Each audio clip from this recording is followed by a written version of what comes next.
Welcome to Everything Cookbooks, the podcast for curious writers, readers, and cooks. This is Molly Stevens, and I'm here with Kate Leahy for one of our mini-sodes, during which we'll be talking to a special guest.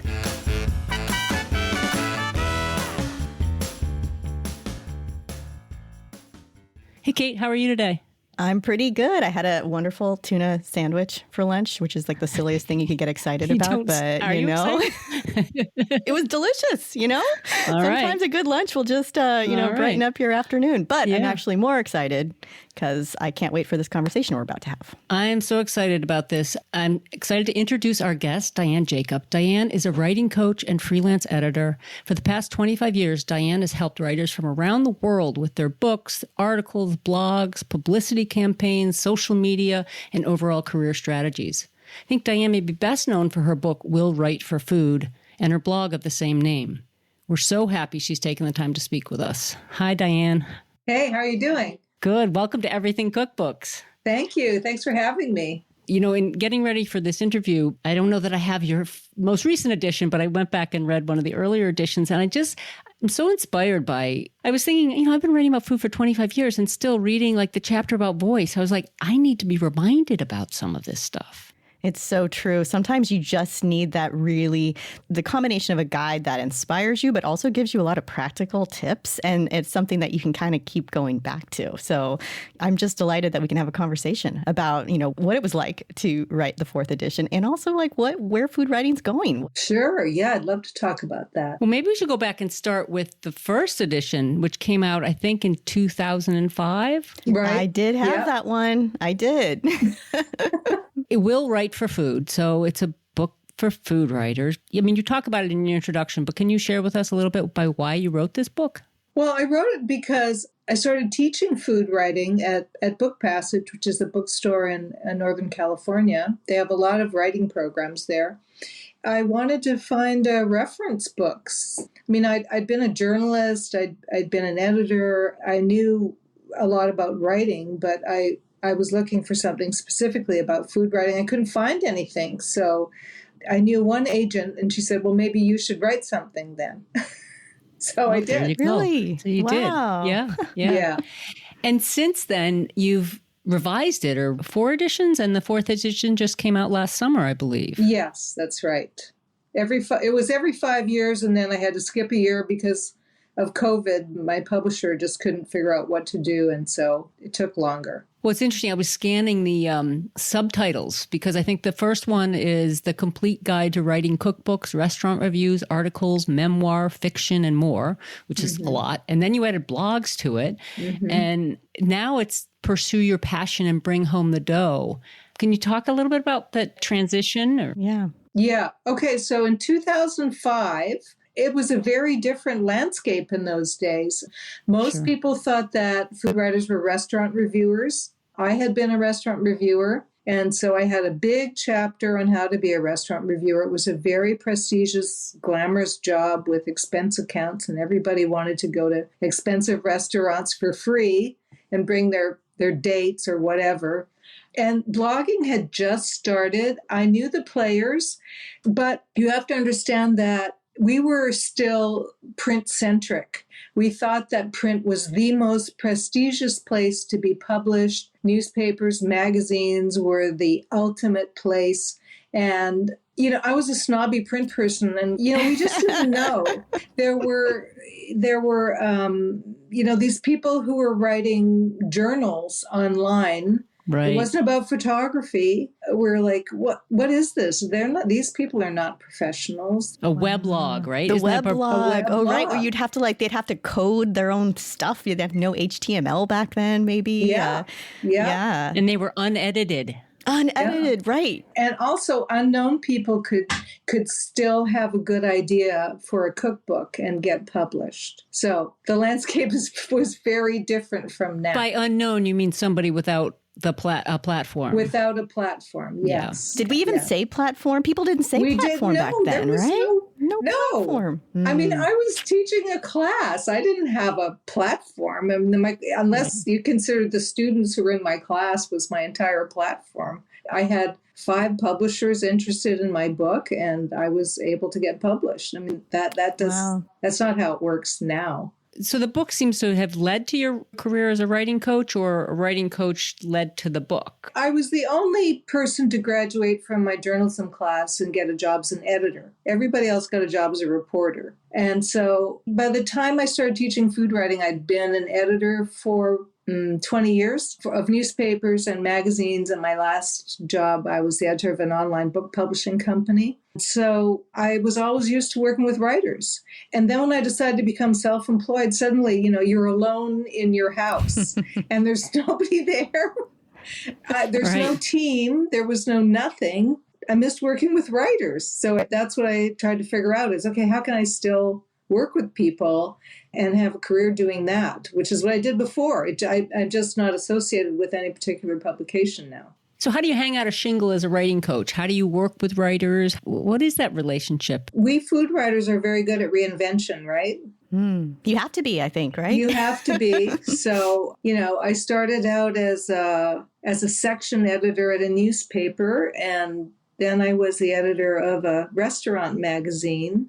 Then I was the editor of a couple of other kinds of magazines that were not even in the food business. Then I was the editor-in-chief of a book publishing company. Then I became self-employed, and it took me a year. I edited annual reports. I just did whatever there was. I helped people design websites because I'd done a lot of graphical user interface work when I was the editor-in-chief of the book publishing company. And it just took me a while to figure it out, which I think is a normal part of the process, right? Right. Absolutely. I think fairly soon after that, I said, well, now I have to be an individual contributor, which I hadn't been for years. I didn't necessarily want to just sit home and write, but in the beginning I had to do that. So I started doing food writing.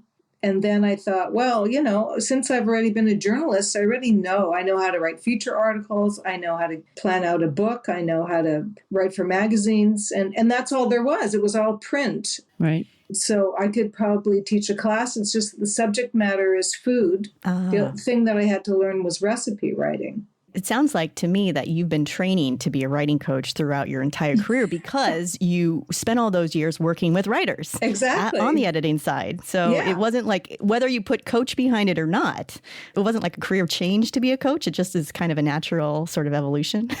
It did seem like a natural evolution. Yeah. And I always loved it. I mean, it was so much fun to discover writers and see how they progressed over time and try new writers. And then there were moments of panic, when you'd have to fill a certain number of pages for a monthly magazine and you tried someone new and then they didn't deliver.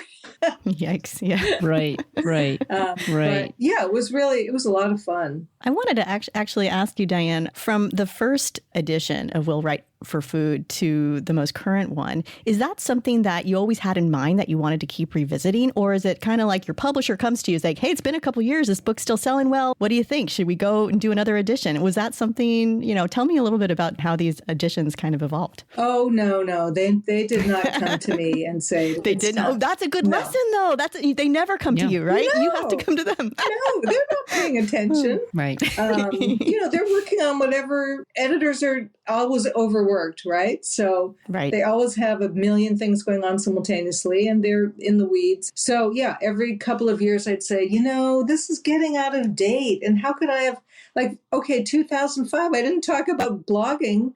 By the time the second edition came out in 2010, blogging was a huge deal. Right. And bloggers were famous and they were getting book deals right and left. So it needed to be updated. And I wrote a 7,000 word chapter on food blogging. Wow. Because I was so behind the eight ball all of a sudden, just in a couple of years. And that was when I got my endorsement from Anthony Bourdain, which went on the cover. And that was a huge deal because Kitchen Confidential came out in 2000 and he was a god. Yep. So I got rid of the chapter on writing fiction. That was a lot of fun because I don't know if you know what cozies are. Yes, I do. Okay. Yeah. But tell us what cozies are. All right. So there's all these murder mysteries and they have really fun names like The Butter Did It. And the protagonist is a caterer, and there's always a crime where, someone got stabbed with a pastry knife or something, and they have to solve it. And there's a lot of food all the way through the murder mystery.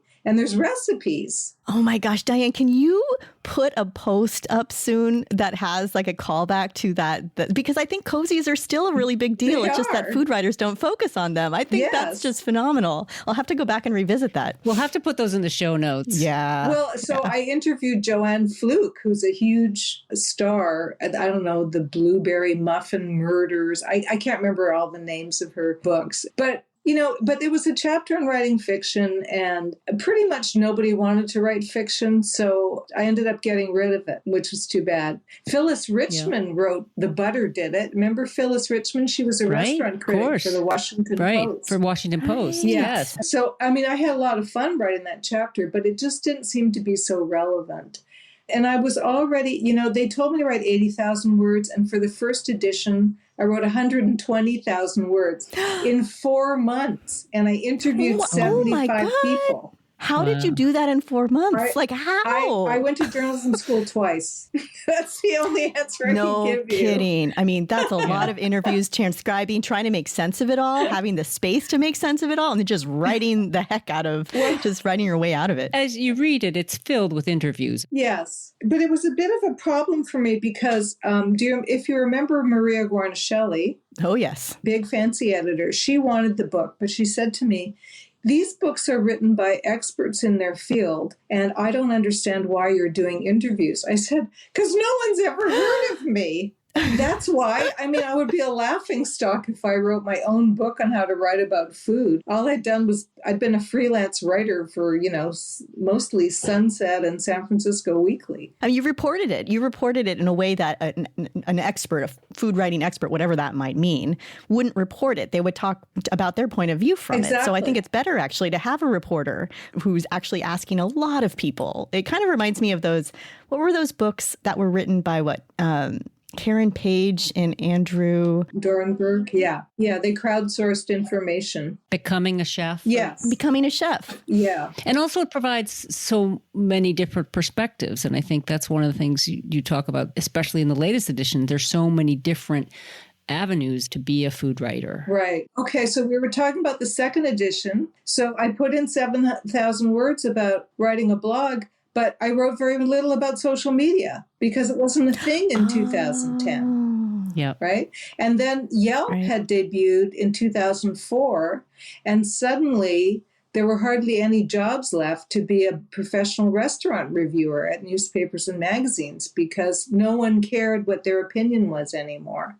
And then there was a rise of celebrity chefs and celebrity cookbooks. And so it was harder for cookbook writers to compete with them if you wanted to write a cookbook. And also now there were millions of recipes online that all these bloggers were putting out. And I think All Recipes might have debuted by then. It was starting to get harder to get a book deal also. So that was 2010. By 2015, I took restaurant reviews out of the subtitle because most of the jobs were gone. Yep. And there used to be food bloggers who covered restaurants, and it was a hugely contested issue. Because they were not journalists, they expected to go to soft openings and be recognized and feted and rack up these huge bills that the restaurant would pay for, and it was all part of them being a restaurant blogger. And they were starting to make demands on restaurants on how they should be treated and how many people they could bring and all this other nonsense. But that started to go away. So hardly any food bloggers, they stopped covering restaurants. And so by then, most food bloggers were recipe writers. And they started to make money because of ads on blogs. Some of them were making a lot of money. Some of them were making six figures. So before, the way you made money was you wrote articles for magazines and newspapers, and you wrote books, and maybe you did some professional recipe writing for recipe development for companies. And it wasn't very much money, but now bloggers were starting to make big money. And so I had to have a new chapter about how to make money, which most writers, it's a creative pursuit. Most writers accept that they're not going to be making much money in their lifetime. But these people were they were entrepreneurial, which is very different for most writers have no idea how to be entrepreneurs. And that's why they don't do it full time, because it's not really an entrepreneurial pursuit, right? Because there's so little money. You kill yourself writing an article and you get paid $200. You can't pay the mortgage. Right. That was 2015, and then 2021, 6 years instead of 5 because of COVID. I put in a whole chapter about voice, because you've got to figure out, if you're going to be a food blogger, you've got to figure out how to stand out in a crowded field, because so many people online are starting the same kind of blog. They're writing the same recipes and the same content. The way they determine content, the big bloggers use Google Trends. So everyone's writing about the same thing. Everyone's writing about pumpkin spice in the fall. Everybody's writing about Thanksgiving dinner in November. So you've got to have a way to differentiate yourself as a blogger. And so that was the point of the chapter on voice. And then, I got some expert advice from mega bloggers and from big names, people who work at the New York Times. And I expanded the section on money so that I could explain that if you wanted to make money online, which wasn't even a thing you could do before, you had to understand how to be an entrepreneur. I explained how a lot of these bloggers, they're not even bloggers. They're like media entrepreneurs. They have employees. Yeah. They may not even write their own posts. They may not even take their own photographs. They have someone in charge of their social media, somebody who's their virtual assistant. So it's just a different game. And by then, most people who want to start a blog are doing it to make money now. So I just came up with a new idea for a cozy. The cozy really is one of these mega bloggers who has this whole staff, and somebody kills the mega star with the butter knife in the catering kitchen or whatever. We can bring this full circle. So interesting about that voice chapter, because I think one of the things that makes your books really endure is that, you're very upfront about the zillion skills you need and the social media, but you maintain that the craft of writing is foundational. Yeah. You always come back to that, Dianne. A lot of bloggers are scared of me because of that, because they don't necessarily like the writing part. And they're entrepreneurs. They're not interested in just being a writer. It's just one of their tasks, like good SEO and how to make a video for YouTube. Right. But you didn't change the title of "Will Write for Influence" or, "Will Influence for Food." I mean, you've kept it that it is "Will Write for Food." And so you've maintained that integrity of it. The writing still has to be good. Yeah. And in fact, you include writing exercises. And I love the piece where of the voice, you say, go through this list and see if you can identify your own voice, and some great examples of really starkly different voices that are successful. And it doesn't have to be a generic voice that you have to achieve. There's not a writerly voice, but it needs to be your voice. It goes right back to Kate. One of the first things we've ever said on this podcast is like, do you have something to say? In a way that's different from what everyone else is saying. Distinctly yours. Right. Yeah. I've come around to the idea of voice because I think when I first started out, I just thought it was enough just to get the words on the page and getting the assignment done. And I kind of thought all these writers who spend all this time talking about voice seem really pretentious. But now I really I'm so interested in the different ways people write and how you can recognize. I mean, your voice is your voice. It's who you are. And I just never really appreciated that. Now I really do. And I think that chapter is so valuable. Thank you. If 500 people are writing about meatloaf, why would someone pick your recipe? It's all basically the same recipe, unless somebody's making, a South Asian meatloaf. Sous vide meatloaf. Your line that this would go well with all you need is a crusty loaf of bread and a salad, to complete this meal is a head note. I must say, I was like, oh, I know I've done that. I know I've written that. We've all done that. Yes. But you can do better. You could come up with something else. You see it written and you think, well, this is what I'm supposed to do. And actually, oh, no, you're not supposed to do that. Right. I remember when I wrote for magazines for a long time before I wrote my own book. And when I sat down to write a book, I realized I'm not sure about my own voice. I hadn't, because I'd been writing in the magazine style. And it's just like you're saying, you think you're supposed to write in that style because, you're just starting out and you're trying to succeed. And you think, well, this is the way everything else sounds, so I'm going to sound like that. And it's really important to stress that, no, you find your own distinct way of saying things. And sometimes it's scary. It's often scary. I love the exercises, but that sometimes you write something and it's terrible, but it's freeing too. Well, yeah, a lot of the time it's terrible in your first draft, and that's okay. I mean, that's why Anne Lamott called it your shitty first draft, right? That's fine. Yep. Right. Yep, absolutely. Absolutely. And that's the hard part about being an editor is because, I'll write like half a sentence, erase it, write one sentence, erase it, write 3 words, erase that. You can't turn the editor off in your brain. You can't get because you can't get anything on the page otherwise. I think my favorite one is to write about something you hate because, there's something about women where we don't want to hurt anyone's feelings. We only want to write about things we like. And it gets kind of boring after a while. And so I like the exercise where you write about something you can't stand. Just because hardly anyone ever does. It's always about, oh my God, my favorite thing is X. I can't live without Y. Have you been to this place and eaten this because you just won't believe it? Then you end up resorting to words like amazing. It's just delicious. It's fine to say delicious conversation, but I think you have to do a little better than that because one of the foundations of good writing is never use a general word when you can use a specific word. Delicious is a general word. All it means is you liked it. Yeah. But if you said it was silky, that would be different.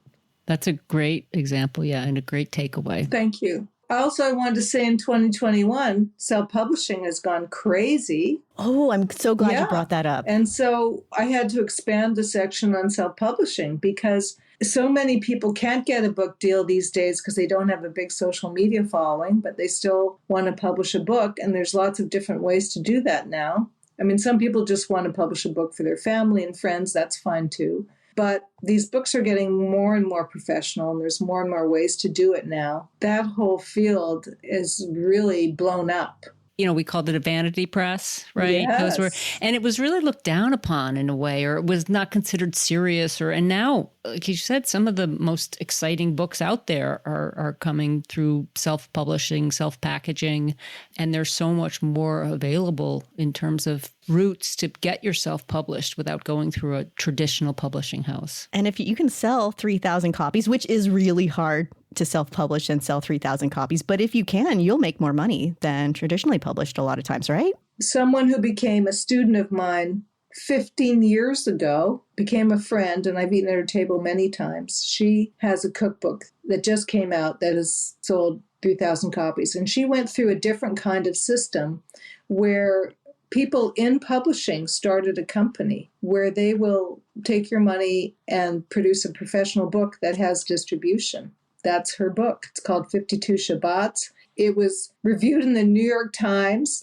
Nigella Lawson mentioned it the other day. It's selling like crazy. And she has a beautiful book, very professionally made by people who are in the publishing industry. So yes, technically it's a self-published book, but it's more of I think they want to call it partnership publishing. Friday night dinners inspired by a global Jewish kitchen. And it's just a gorgeous book. Her recipes are incredible.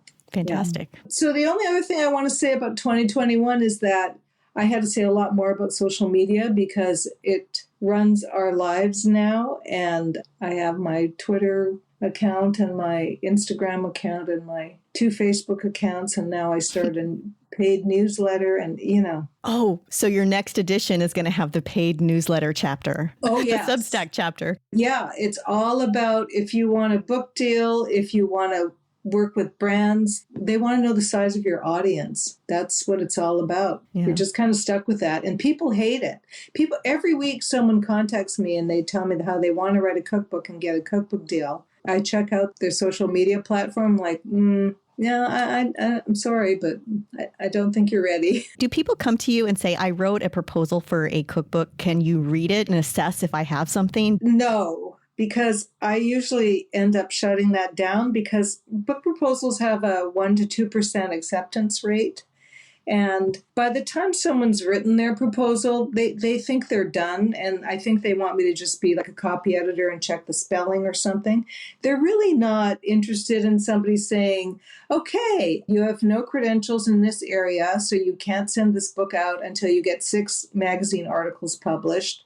And you're missing a chapter on this. And I think chapter 1 should be chapter 3. And your recipes need 1 hour of editing each. And they don't want to hear it. They're not going to want to hear that at that stage. So I try not to take work like that. I'll look at a proposal, and if I think that they're 2/3 of the way there, then I'll take the work, but a lot of the time I don't. I really want to work with someone from the beginning. Better to get involved at the very beginning and help shape it. If I were coming to you as somebody who wanted to break into food writing, and I have a copy of your book, which would be step 1, get a copy of Dianne's book, everyone.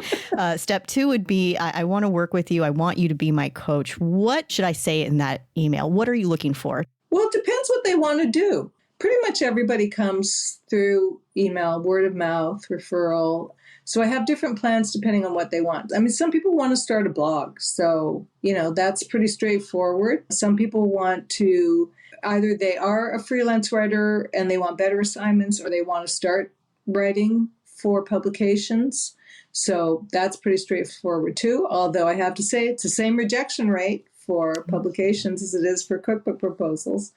And then sometimes somebody wants to just talk through one thing. So I have a partnership with Delicious Experiences, which is an Israeli company where someone can hire me for 1 hour and talk about whatever they want. So the people have talked to me about how to get more work, how to hire a cookbook collaborator, how to write their first cookbook. Most of my work is people who are very serious about wanting to write a cookbook, and I allow 6 months to do that. Wow, that's really good to know, because as Molly and I know, it's a long journey, but it's also good to hear from you saying that this is going to be a relationship. It's not a 1 hour call. You're good to go. You're going to have your book published in a matter of weeks. Exactly. To say the least. To say the least. Well, maybe an ebook, but I can't say I've really worked on those. Again, next edition. Maybe there'll be a lot of, with the whole idea of more self-published, I could see more interest in figuring out certain ebooks. Maybe the next edition that you write will just be an ebook version of like an extra chapter, so you don't have to do a whole book again. Oh, God. Well, I think I'll be too old 5 years from now. Well, you stay so on top of everything. I'm just so impressed by how on top of it all you stay. I try to, because, my newsletter has a lot of links in it for people who don't have time to go and find out what's going on and read an article every once in a while about how to get more followers or somebody's new strategy, whatever it is. So, I've got to find all that. But I like doing that. That's great. So for listeners who want to find out more about your work, Dianne, tell us where they can find you. Okay. Well, the best place to go is to my blog, which is diannej.com, DIANNEJ.com. Sign up for my free monthly newsletter about food writing, because there's a lot of really good resources in that. There's a free version, and I launched a paid version in November. My blog is still going since 2009. I had figured I had to start a blog if I was going to write about blogging. So right. That's like method acting, right? You gotta sort of get into. If you're going to write about blogs, you got to have one. That makes a lot of sense. Walking the talk. Right. Walking the talk. Yeah. Well, I had to do 2 cookbooks, so I knew what was involved in writing a cookbook. I'm on Instagram at Dianne M. Jacob, DIANNEM. Jacob, JACOB. I'm very easy to find. Great. Well, we'll put all those links in the show notes. It's really been so wonderful to talk to you, and we just really appreciate you coming on and sharing with us. Thank you so much. Thank you so much. This was so much fun. Oh, it's my pleasure. Thanks for listening to Everything Cookbooks. If you have questions or comments, ping us on Instagram at Everything Cookbooks or send a message through our website, everythingcookbooks.com. Please leave a review on Apple Podcasts or wherever you get your podcasts. Reviews lead more people to the show and help build the Everything Cookbooks community. Don't forget to subscribe so you never miss an episode. Shout out to our editor, Abby Circatella, for all her work on these episodes. Thanks for joining. See you next time.